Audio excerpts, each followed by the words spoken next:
மனிதர்களே வணக்கம் மனிதர்களே வணக்கம் மனிதர்களே. இன்றைக்கி இந்த வீடியோ எதை பற்றின்னு பார்த்தீங்கன்னா கேபிஒய் பாலா அவர் பற்றி தான் மனிதர்களே. கொஞ்ச நாளாக சோசியல் மீடியாவில் அவர் தான் ட்ரெண்டிங்கில் போயிட்டுருக்காரு மனிதர்களே. என்னென்னா அவர் வாங்கி கொடுத்த ஆம்புலன்ஸ் எல்லாம் ஃபேக்கு நம்பரு, பழைய ஆம்புலன்ஸு பெயிண்ட் அடித்து கொடுத்து என்னமோ பண்ணிட்டாப்புல அப்படின்னு இந்த பிரச்சனையை வந்து உமாபதி அவங்க தான் வந்து ஸ்டார்ட் பண்ணி விட்டாங்க. அப்புறம் ஒவ்வொருத்தவங்களும் இது பண்ணிவிட்டாங்க மனிதர்களே. இந்த வெங்காயம்லாம் எனக்கு தெரியாதான்னு நீங்கள் கேட்பீங்க மனிதர்களே. எனக்கு தெரிஞ்சதை சொல்கிறேன் மனிதர்களே, எனக்கு தெரிஞ்சதை ஏதோ கொஞ்சம் சொல்கிறேன் மனிதர்களே. அதனால் வந்து பார்த்திங்கன்னா மனிதர்களே சவுண்டாக இருக்குது, ஒரு வண்டி பாஸ் ஆகிட்டோம் ஒரு கம்யூனிட்டி.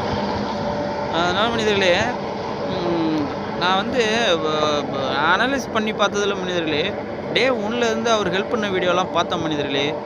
அதெல்லாம் வந்து பார்த்திங்கன்னா புள்ள வந்து என்ன பண்ணுது, பிரேம்லாம் ஒரு ஷாட்டுக்கு 3-4 பிரேம் வைக்கிது மனிதர்களே. அப்படி இப்படின்னு வைக்கிது. கொஞ்சம் உதவி பண்ணுறவங்க வந்து அப்படிலாம் பண்ண மாட்டாங்க. அது சொல்ல போனால் சங்கையாக பேசுவாங்க. இப்போ லாஸ்ட்டாக ஒரு ஸ்டெப்பு போட்டாப்புல பாரு. ஒரு ஸ்டெப்பு எங்கே போட்டார்னா விஜயகாந்த் சமாதியில் ஒரு ஸ்டெப்பு போட்டாப்புல. அப்படியே இந்த பாக்கெட்டில் போனால் அந்த பாக்கெட்டில் போனால் ஒரு செலிப்ரிட்டி வந்து செலிப்ரிட்டின்னு சொல்கிறாப்புல, இந்த பாக்கெட்டில் பணத்தை எடுக்கிறாப்புல, அதில் எடுக்கிறாப்புல, மற்ற பாக்கெட்லாம் தேடுறாப்புல. தேடிவிட்டு லாஸ்ட்டாக அப்படியே அந்த அம்மா போனதுக்கு அப்புறம் என்னது அந்த எண்டில் ஒரு லைட்டாக ஒரு மூமெண்ட்டு கொடுப்பாரு பாரு, ஒரு ஆக்டிங்கு. இதெல்லாம் தானா இல்லை இந்த இடத்துல.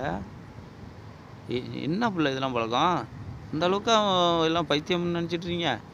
நல்ல வேலை என் ஃப்ரெண்டு ஒருத்தன் உங்கள்கிட்ட ஹெல்ப் கேட்கலான்னு பார்த்தான். அவனுக்கு பைல்ஸு கட்டி பின்னாடி அதை ஒரு டைட்டிலாக போட்டிருப்பீங்க. அப்படியே வந்து பப்ளிசிட்டி பண்ணுறதுக்காக ஒரு வீடியோ எடுத்து போட்டு மண்ணிலே ஈரம் உண்டு பின்னாடி கட்டி உண்டு அப்படின்னு அவன் மானத்தையே வாங்கியிருப்ப பிள்ளை நீங்களா. என்ன பிள்ளை இதெல்லாம் பழக்கம்? அதனால் வந்து பார்த்திங்கன்னா அவங்க மேலே ஒரு குற்றத்தை சொல்கிறாரு உமாபதி எல்லாமே. அதை வந்து தப்பு இல்லைன்னா உங்கள் மேலே எந்த ஒரு குறையும் இல்லை, நல்லவர் அப்படின்னா அதனுடைய டாக்குமெண்ட் எல்லாம் நீங்கள் சப்மிட் பண்ணிவிட்டு ஒரு சோசியல் மீடியாவில் இங்கே பாருங்கள் இந்த வண்டிக்கு இதெல்லாம் கரெக்டாக இருக்குது அப்படின்னு சொல்லலாம்ல.